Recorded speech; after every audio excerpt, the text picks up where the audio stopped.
Hello students. बहुत डर लग रहा है। क्या आप समझ पा रहे हैं अभी बाजार की स्थिति क्या है, समाज की स्थिति क्या है, देश की स्थिति क्या है? सभी गर्त में पड़े हैं, एक बहुत बड़े गड्ढे में। कैसा गड्ढा? जी, कोविड का गड्ढा। और कोविड में भी ऐसी सिचुएशन जिसको हमने अपने आप इस परिस्थिति में डाला है। बहुत दुख हो रहा है, बहुत सिचुएशन खराब है। बहुत दुख जब हुआ जब मेरा एक फ्रेंड मुझे कॉल करता है और बेड के लिए वो तरस रहे हैं कि भाई किसी हॉस्पिटल में हमारे को बेड मिल जाएगा क्या। मेरे रिलेटिव की, मेरे फैमिली मेंबर की तबीयत खराब है और जब बेड नहीं मिलता है तो फिर घर में ही इलाज करना पड़ता है। कौन जिम्मेदार है इस परिस्थिति के लिए? और फर्दर क्या परिस्थिति आने वाली, क्या आप समझ पा रहे हैं? जिस परिस्थिति के लिए पूरी तरह हम जिम्मेदार हैं, जो सिचुएशन आई है उसी के लिए हम जिम्मेदार हैं। मार्केट में किसी कुछ भी अगर हो रहा है तो उसके लिए पूरी तरह हम ही जिम्मेदार हैं, क्योंकि पिछला साल पूरा निकल गया। गवर्नमेंट ने क्या किया, कितने एफर्ट्स मारे, मैं उसके लिए कोई कमेंट्स नहीं करना चाहूँगा, क्योंकि गवर्नमेंट अपना काम कर रही है जैसा करना चाहिए। क्या पता उस हिसाब से हो रहा है या नहीं, मुझे तो नहीं लगता होता हुआ, क्योंकि इस गवर्नमेंट की क्षमताएं यानी कैपेसिटीज बहुत ज़्यादा है। लेकिन ये सब लोग अभी अपनी परिस्थितियों से पल्ला झाड़ रहे हैं, अपनी सिचुएशन से पल्ला झाड़ रहे हैं। हर कोई व्यस्त है चुनाव में, चुनाव में, चुनाव में।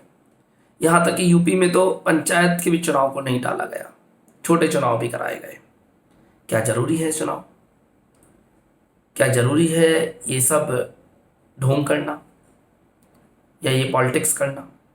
जी, इस टाइम जरूरत है देश को अस्पतालों की। कोविड गाइडलाइन सबको सब कुछ पता है, कुछ बताने की जरूरत नहीं है। लेकिन हॉस्पिटल्स की नीड है, बेड्स की नीड है।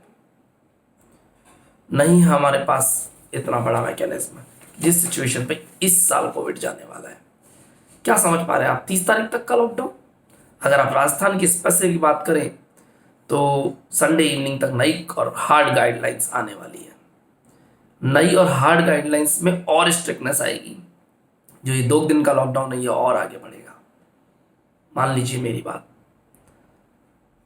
सर आप कहना क्या चाहते हैं? मैं कहना चाहता हूँ स्टूडेंट्स, डिमांड करिए, सेफ रहिए, सुरक्षित रहिए, लेकिन साथ में गवर्नमेंट से डिमांड करिए। कौन सी गवर्नमेंट से? जिस गवर्नमेंट को आपने वोट दिया है और नोट दिया है। मुझे नहीं फर्क पड़ता ये मोदी हो चाहे गांधी हो, मैं किसी विशेष पक्ष का पक्षधर नहीं हूं। जो सीट पे बैठा है वो मेरे लिए क्वेश्चन मार्क है। सीट पर कौन बैठा है? अगर स्टेट गवर्नमेंट में कहें तो गहलोत जी यानी कांग्रेस गवर्नमेंट, और सेंट्रल में बात करें तो मोदी जी गवर्नमेंट यानी भी मोदी जी। दोनों को हमने वोट दिया है, दोनों को हम टैक्स देते हैं, दोनों से हम क्वेश्चन मार्क कर सकते हैं, दोनों से हम अपनी अपेक्षाएं रख सकते हैं। ये अगर चाहें तो बहुत बड़े लेवल पे कोविड का मैकेनिज्म सेट कर सकते हैं। कहाँ है इस साल वो जो घर घर जाकर के टेस्टिंग हो रही थी? कहाँ है? अभी हुए क्या कोई टेस्ट? घर घर जाके कोई टेस्टिंग नहीं हो रही है। कोविड वैक्सीन लग रही है, वो वैक्सीन लगने के बाद भी सिम्टम्स देखे जा रहे हैं, बिना सिम्टम्स के भी लोग पॉजिटिव आ रहे हैं। लेकिन कोविड जिस गति से बढ़ रहा है और जिस गति से डेथ्स हो रही हैं, जिस स्पीड से डेथ्स हो रही हैं, बहुत ज़्यादा सोचने लायक है। हो सकता है आपके लिए केवल आंकड़ा हो, यानी केवल एक डेटा हो, लेकिन परिस्थिति उस पर बीतती है जिसके घर में एक पॉजिटिव आ जाता है, पूरी फैमिली ऊपर नीचे हो जाती है, सबके सांसें फूल जाती हैं घर में केवल एक पॉजिटिव आने से। आप सोच रहे हैं कि गवर्नमेंट में केवल ये आंकड़े दिखाए जा रहे हैं, 9,000 10,000 एक दिन में पॉजिटिव केस। राजस्थान के अंदर जो पिछले केस में कभी नहीं आए थे उतने केसेस पॉजिटिव आना क्रूशियल सिचुएशन है, बहुत ज़्यादा। सर हमें क्या करना चाहिए? पहली बात, डिमांड। आपने आज तक नहीं करी, पूरा साल निकल गया। सर किससे डिमांड करें? अजी छोड़ दीजिए दुनिया भर के फालतू के मुद्दे। हम किस चीज़ों पे लड़ रहे हैं आजकल? इकोनॉमी देश की बाद में देख लेंगे, बेरोजगारी बाद में देख लेंगे, हमारी जॉब्स, हमारा बिजनेस, हमारा एजुकेशन सिस्टम, हमारे एग्जाम्स सब बाद में देख लेंगे। पहले हेल्थ बच्चों, फर्स्ट प्रायोरिटी हेल्थ को देनी पड़ेगी। और हेल्थ में हमें बहुत ज़्यादा स्ट्रांग रहना पड़ेगा, क्योंकि गवर्नमेंट बहुत सत्यानाश करने वाली है। क्योंकि जिस तरीके से गवर्नमेंट की स्टेप्स अभी तक मेरे को दिख रही है, ना तो सेंट्रल गवर्नमेंट ने कोई स्टेप्स उठाई है, ना स्टेट गवर्नमेंट कोई स्टेप्स उठा रही है। किया गया इन लोगों ने हमारे बिजनेस और हमारे जॉब्स को बंद करवाने के अलावा, हमारे मूवमेंट्स को बंद कराने के अलावा।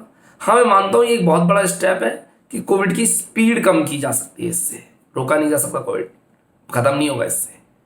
कोविड की स्पीड कम हो सकती है, स्प्रेडर में स्पीड कम हो सकती है कि एक जने से दूसरे जने को जो फैल रहा है उसकी स्पीड कम हो सकती है, लेकिन इससे बहुत कुछ फायदा होने वाला नहीं है।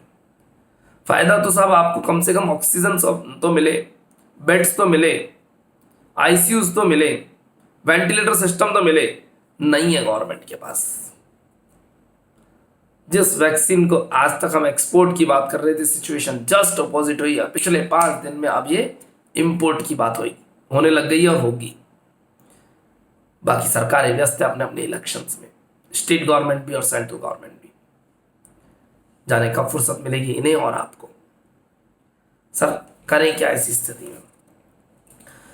सबसे पहले तो हमें दुनिया भर के भटकाने वाले मुद्दों पे ध्यान नहीं देना चाहिए। आपको डिफरेंट तरह की ओपिनियन सुनने के मिलेगी लोगों की, उन पर ध्यान नहीं दे करके अपनी टारगेट पर ध्यान दें और आज जिस चीज़ की नीड है उस पर ध्यान दीजिए। आज केवल और केवल एक ही नीड है, hospital, ICU beds, oxygen cylinders.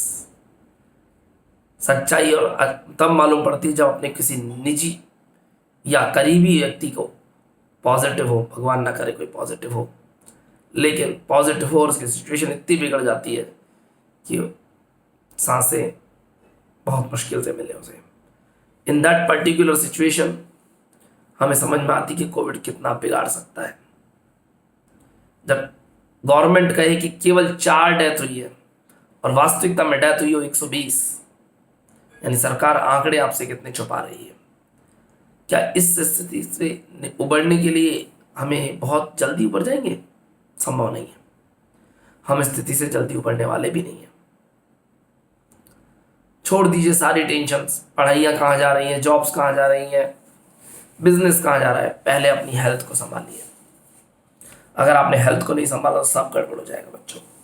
क्योंकि हम डिमांड कर रहे हैं साहब, मैंने बड़ा आहत हुआ इस 1-2 कमेंट्स से गवर्नमेंट के कि साहब जितने कब्रिस्तान उतने शमशान होने चाहिए। क्या जरूरत है इन कब्रिस्तानों शमशानों की? कहाँ कौन जाएगा वहाँ? जिसकी डेथ होगी वही जाएगा। तो डेथ की सोच क्यों रहे हैं? क्या ये लोग रेडी बैठे हैं ऑलरेडी डेथ्स के लिए? बच्चों नहीं, बिल्कुल गलत बात है। आप पढ़े लिखे हैं, आपको पढ़े लिखों की तरह सोचना चाहिए। ये गवर्नमेंट्स सारी गवर्नमेंट्स अपनी अपनी रोटियां सेकती हैं। आपको केवल और केवल देखना है अपनी हेल्थ, और गलती से भी कहीं हम पॉजिटिव केसेस में ना जाएं, और अगर पॉजिटिव केसेस में भी जा रहे हैं तो हमारे पास हॉस्पिटल्स और बेड्स का अरेंजमेंट हो। पर कहाँ से करेंगे? हमारे पास में तो नहीं है ना। अजी साहब करना था पहले ही, क्या करा पिछले साल से अभी तक? जिन स्टेट्स ने अपने यहाँ हॉस्पिटल्स और बेड्स बनाए मैं उन्हें अप्रिशिएट करना चाहूँगा, लेकिन जो फ्रंट लाइन वॉरियर्स हैं, पुलिस कह दें, डॉक्टर कह दें, सफाई कर्मी कह दें, उन लोगों को बहुत ज़्यादा अप्रिशिएशन बनता है, लेकिन असली रोल आपका है।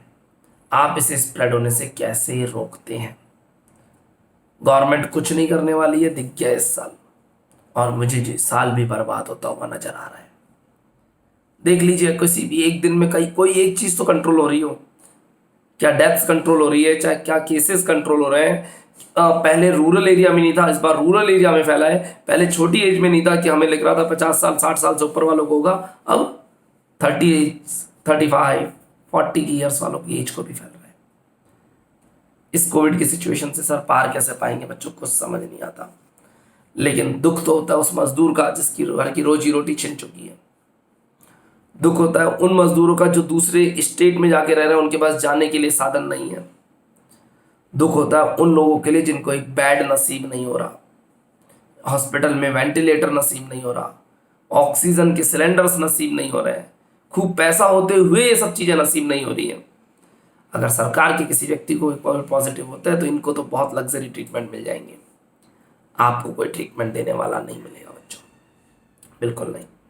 अपना ध्यान रखें, सुरक्षित रहें, और प्लीज़ दूसरों को भी सुरक्षित रखें।